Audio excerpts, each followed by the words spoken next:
Hey everyone, welcome back to my channel. My name is Edna and I wanted to film a video today that talked about things that I wish I had known before I went to law school and while I was preparing to go. I think as a first generation student, there's a lot of things that were already working against me. I think it did affect how I applied and the choices I made during undergrad, and whether you're in the beginning of undergrad or ending, regardless, I think it is important to keep some of these things in mind. So I really hope you like it, and let's get started with the first one. The first being that less is more. And what I mean by that is I feel like I was involved in so much during undergrad, like nonprofits and school organizations, clubs, and I was working. And I feel like I should have done less. I think I was probably a junior by the time one of my hermanas, I was a part of Hermanas Unidas at Berkeley, and one of my hermanas told me, I think I was in the marching band and I was spending so much time on it, and she definitely was one of the first people to tell me, girl, you need to drop it and you need to focus on your grades and only have one or two things going on instead of having so many things on your plate and just being worn out. And I definitely agree with her. I think when you're a first generation student, you don't know how to navigate financial aid, first of all, and just the school in general. And for me, undergrad was so big, like there was a lot going on, and I just wanted to do it all. And if I could go back, I would have definitely done a little less, and I think done a little better.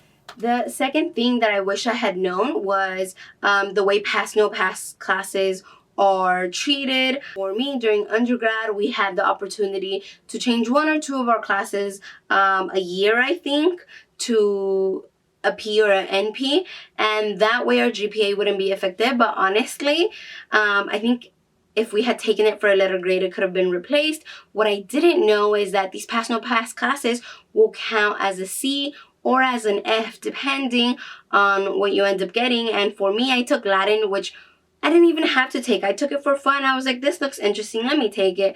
Well, guess what? I didn't pass, and I knew I wasn't going to pass because it was getting really hard for me. And that counted as an F towards my GPA. So yeah, that was upsetting, and I wish I had known that. I think I found out about that like during my senior year of college, but then it was way too late. I already had 3 classes I had taken pass no pass. One I didn't pass, the other 2 I did, but still those were counting as C's by the law schools, not in my regular GPA, but in the report that law schools were receiving. So it was very upsetting once I learned that the GPA I thought they would see wasn't really it. This one, some people might have an issue with, but I was a political science major and Spanish, but in poli-sci, it was actually very common for people to say that they picked poli-sci because it was an easy major and they wanted to get straight A's because they wanted to go to law school. And I was shocked. First of all, poli-sci was not easy for me. I feel like I did okay, I did well, but like I wasn't like the best student. And had I known this, like, I feel like other people get to play the system and like they're strategic on what they do and how they do things.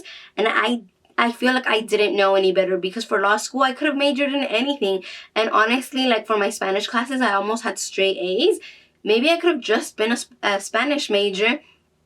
And honestly, like now that I'm out of school and I'm not in law school anymore, my poli-sci major, it could have been anything really. It could have been an English major, maybe social work or something else. Something that would have helped me out a little bit more because I'm not involved in local politics, which I originally thought I would be doing.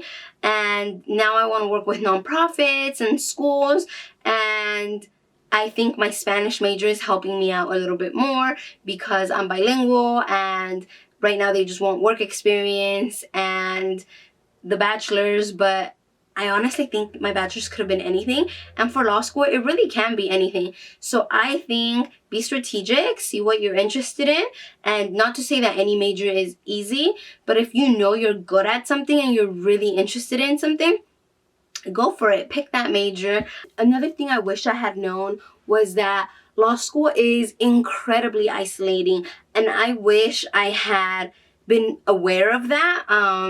I think that's one thing that I never really had people tell me. Like, they would talk about how difficult law school is and whatnot, but never how isolating it was. I wish I had known that and I had been more aware, because then I feel like I would have put more time and energy into making sure that my connection and my relationship with my friends, my family, and my community was stronger, and that I practiced more types of self-care, and just made sure that I had a human connection a few times a week. Then lastly, I wish I had been, I mean, I knew, but I wish I knew the amount of importance that law schools put into your LSAT and your GPA.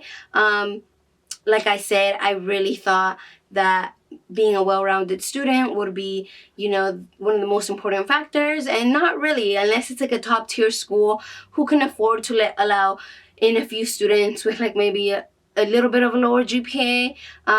That's really not the case. These schools care about their numbers and about how you'll do in their first year, and, you know, their bar passage once you graduate and everything. So numbers do matter to these schools, and I wish I had you know, taken the time to maybe retake the LSAT or improve my numbers in one way or another. So yeah, those are things I wish I had known before going to law school.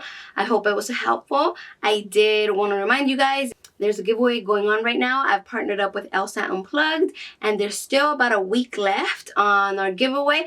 I'll put the links below. All you have to do is subscribe or follow to the podcast and the YouTube channel for LSAT Unplugged. There's 3 links, so you have the possibility of having 3 entries. I'll also link my last video down below, because I explained the giveaway a little bit better there. But I hope you liked the video. I hope it was helpful to you. And if you are looking to take the LSAT anytime soon, or there's someone you know, please let them know about the giveaway or join in their name. Anyways, I hope you have a beautiful day, and I will see you in my next video. Bye-bye.